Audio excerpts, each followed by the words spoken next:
Hi, good morning. Welcome to King Worldwide. My name is Lisa. This is my dad, Roy. Hello, everybody. Today we're going to talk about keep on keeping on. This is the year of manifestation. That word used to bother me when my dad would say it Well, because that's so true. I have had so many corrections on that the over the years. The reason being is that it doesn't do any good to be focusing on your dreams and your goals if you're not in line with the Word of God and God Almighty.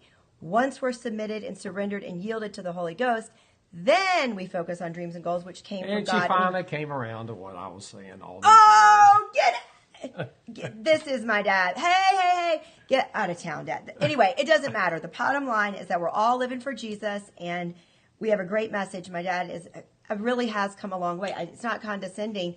It's the fact that when you grow up doing everything on your own, money, teeth, dentist, school, everything on your own, you're used to doing things a certain way. It is difficult in the past to let go and let God. And that's what he's done. And it's exciting to see this growth. And everybody can do it also because it's a better life. It's a lot more peaceful, isn't it? It is. See, he was trying to make it hard for me. Okay, well, you go ahead with your message. Thank you. Okay, short message today, at least for me. And we'll see what Lisa's got to add to it because I know she always does. All right, now, the Galatians 5:6 is the first thing that one I want to mention to you, and I'm going to tell you why in just a second. What does Galatians 5:6 say? It's impossible. No, that's not what it says. Faith worketh by love. That's what it says. Galatians 5:6. Faith worketh by love. Now, today is an anniversary for me. Glory to God. If you'll look at this sheet here, if you look at this sheet here, go ahead and put it in front of all. There you go. There you go. And what that is something Lisa created probably a year ago. With Hazel. And I just got on board about 5.5 months ago. With Hazel. She put it in the month of November. We focused on love of God for all people. But virtually every day for 5.5 months, I have read this. As far as the Love Never Fails, it's from 3 translations. The Woosh translation. The Mirror Bible.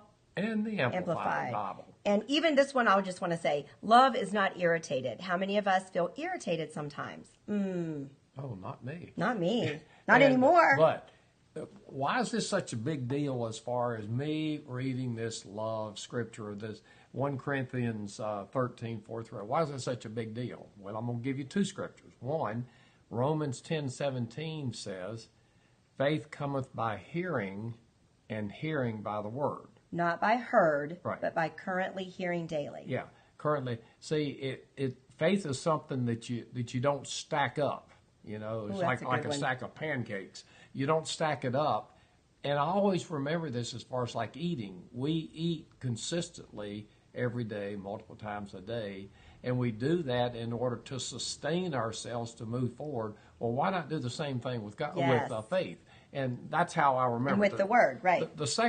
The second scripture is at Hebrews 11:6, which says, it's impossible to please God without faith.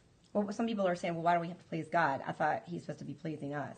Well, why would he be pleasing us? He's already done everything for us. That's what most people don't understand. Everything has been provided for us for life and godliness. Through Jesus Christ. 2 Peter 1:3. And so, therefore, since it's been provided, then we ought to be in a perpetual mode of thanksgiving. Yes. Now the second part of Hebrews 11:6 is what I really like, is that God is a rewarder of those who diligently seek Him. Seek Him. It's not performance. It's not those who say a number of scriptures every day, not those who read a certain amount every day. It's those who diligently seek Him. What does that mean to you? So if you look at those 2 things, is that faith cometh by hearing, and hearing by the word. It's impossible to please God without faith. God is a rewarder of those who diligently seek Him. And then the foundation of all that is love. And that was Galatians 5:6 that I started with, is that faith worketh by love. So therefore, it was so important to me when Lisa and Hazel created this 1 Corinthians sheet, is that's why I didn't tell anybody about it. That's why I made the decision. I said, I'm going to go ahead and I'm going to read this and meditate on this virtually every day of my life. And so 5.5 months is down, and I'm going to tell you some of the results of it. I was just going to say, I've seen a change, and one that cannot come from mental reasoning or try to mentally memorize. It's the Word of God, Hebrews 4:12, that is miraculously sifts between the soul and the spirit and changes us. It's the only thing that can change us is the Word of God. So in my opinion, by being in the Word and focusing on love, is that because of this consistent meditation on this, is that I personally had the greatest understanding during this conference last week of any conference that I've attended in the last Glory 20 to years. God. No, the word preached didn't change, but Roy Boy has grown and he's changed, and as a result, that's why that my understanding, or you might say the revelation was the greatest ever, is because I'm more open, not thinking about me and my needs, but I'm really open to what God wants me to do. And let me just phrase, when you said thinking about you and your needs, my dad is not a selfish person.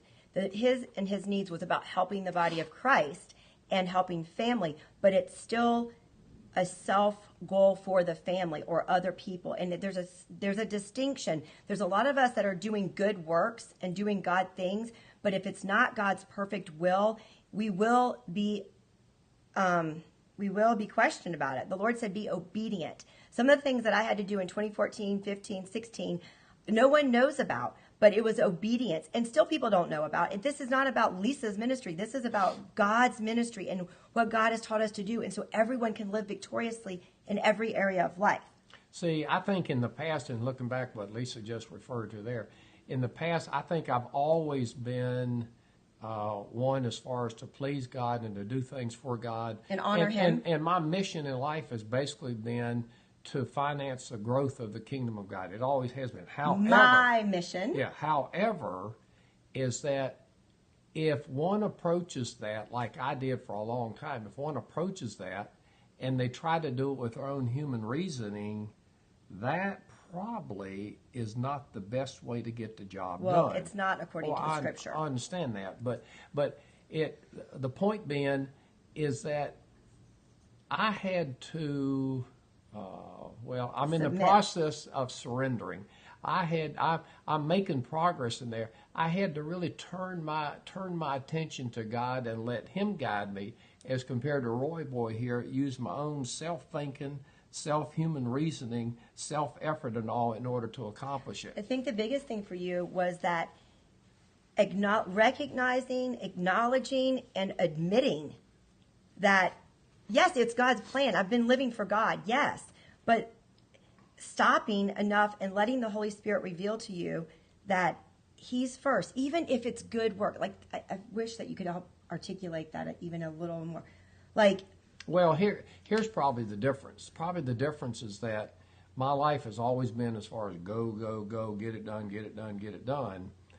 And when I recognized that God has already provided everything for us, really before the foundation of the world, and Jesus restored it through His death and resurrection. Yes. And right now, Jesus administers the blessing to us as we go through. When I understood that, and I understood that to get the manifestation, because I'm still results oriented big time, is that one has to rest. And what does that mean? In Hebrews 4, I think it's 11, it says that you have to labor to enter into His rest. Well, in many respects, that's probably one of the most challenging things I've had to do in my spiritual walk, is because I wanted to get it done myself, because I've always had to do that.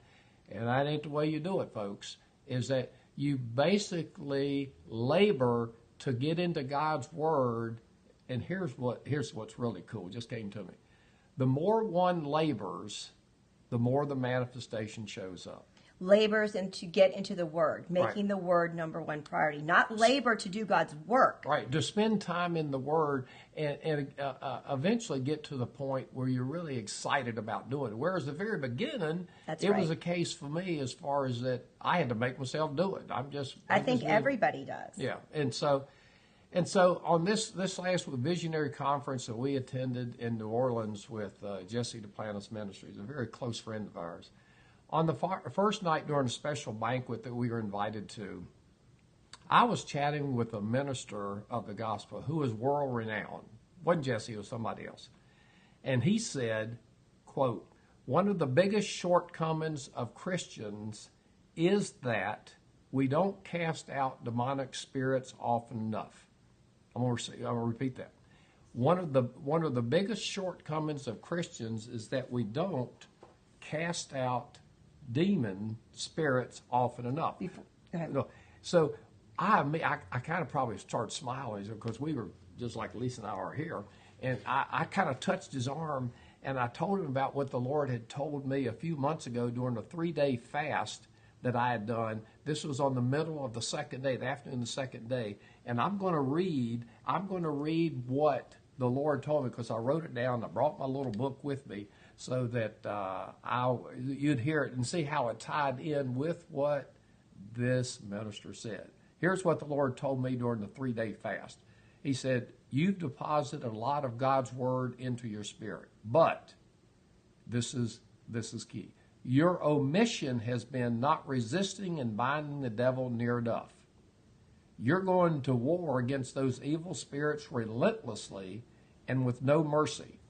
You're going to be very proactive against unsettling thoughts and feelings. You've prayed enough, deposited enough, confessed enough, and now you're going to rebuke, resist, and bind enough. Game on. To victory. And the thing is, the most important part about this, in my opinion, is that this is when you're yielded to the Lord. This is when you're spending time in the Word of God. If we have not committed to God and spend daily time in the Word of God, it is not going to do any good to cast out demons because they know if you have power or not. You will be wasting your time and you'll be very frustrated. You have to know your power and authority, and that only comes from spending time in the Word of God. As my dad has done, he has been spending a lot of time in the Word of God, his whole life, actually. He spent so much time. Even the revelation might have not come, but it's coming now, like overflow. So the thing is, now he can cast out demonic spirits, which that means when there's resistance, when something's not going the right way, when a friend or family member says, can you pray with me? He knows that the reason why they're having challenges is because the enemy does not touch. He's under our feet. We are not really battling in a sense because it's already been done. We're enforcing the victory. I don't mind using the word battle because sometimes you feel like it's a battle. In the natural, we are battling. In the natural, it feels, but Right. you're really resting, and the spiritual realm is doing the work for you. You're not like slaying. You're using your mouth and saying, praise the Lord. Get out, Satan. Thank you, Jesus. Glory to God. And you have rulership and a dominion and authority, just like Genesis 1, 26, 27, 28 says. So you might be sitting back like I did for a number of times over the years, and that is that I don't hear from God, and as a result, what's wrong with me? Well, let me kind of give you a little clue that helped me, and that was that if one doesn't hear from God, then in on a my consistent opinion, basis. in my opinion, well, let me say it. The reason why that I didn't hear from God consistently is because that I was not being obedient. Is that, and that's just the bottom line of it. Is the fact is that if one is obedient to what God has told them to do through the Word and guiding them through the Holy Spirit, if one is obedient, they're going to hear more and more. And obedient to what, Roy? I'm obedient. I don't sin. I don't drink. I don't cuss. I don't have adultery. What do you mean? I am obedient. It depends upon the person, but in my particular case, it was obedient as far as Joshua 1:8. Yeah, well, meditate on the Word, yeah, but it's obedient as far as not trying to do things myself, self-thinking, self-reasoning, Glory to God. self-effort, self-help. I DIY. have given thanks to Almighty God for Him totally Delivering removing and destroying self-help in my life. Glory to God. And it pops up occasionally in the now. In the past, it'll come up because it was such a habit in the past. But now, I know when it does, I recognize it, and then I can kind of get at my little book here where I got the revelation back during the 3-day fast, and I know right then and there who is bringing it up, and I'm going to war against him because I know how to win now. If we want to get right down to it, if we're doing self-help and waiting on self and figuring out, we're making ourselves the idol. It's pride. It's pride. It's selfishness. It's making self over God. Yeah. And when the truth sometimes hurts, but it's the only way to get free. Yeah. When self over God, that is what self-help doing. Yeah. People are going to say faith without works is dead. The works in that scripture, if you research it, Yep. it's getting in the Word of God. That's exactly right. Faith without getting in the Word of God is useless. Yep. It's not faith without works. Like, let me do my work. Let me talk to these people. Let me do this. You will know what to do if you're in the Word of God. Right. The thing that I think every ambitious person that they've got to be cautious of is that the things they're doing, are they doing through their own self-thinking, or are they doing in response to what God has directed them to do? And that was a huge hurdle, and currently it still pops up some. But the thing about it is that I recognize it now, and when it comes up, Satan is meat on my table. That's right. The thing is, because you realize that people in the past, wasn't it a fear? If I don't do it this way, it's not going to work. It's not going to work. I'm afraid. The bottom line is you're afraid that it's not going to come to pass, or you won't be successful, or you won't. See, I never thought that. You didn't, but that's the root. Yeah, that is the root. Fear is the root of all of it. Is that was the root, but is that basically I was trained over the years in the business world. You got to do it. You got to do it. You got to do it. You go do it. If I don't do it, it's not going to get done. Yeah, and all that was depositing self-effort thoughts in my mind, which was digging the hole deeper and deeper. That was how sneaky that snake of Satan is. He didn't come out and say, Roy, go do this, because you were always committed to do God's will. You didn't sin like that, immoral things. You never did. So he tries to go the back end like, oh, well, you got to do it yourself. If you don't do it, you need to raise your family this way and do this for your family. Okay, last thing I'm going to say is what Lisa said earlier. 2018 is the year of manifestation. So all of your visions, all of your dreams, if you'll do what we talked about today, the Lord has taught us all, and put it into practice, then you'll see it this year, because I expect for everybody, if they'll follow this formula, I expect for them to receive supernatural, abundant manifestation this year. And it's already been happening for everybody in King Worldwide. I mean, so many things. So glory to God. We'll see you on Thursday. Thanks, Dad.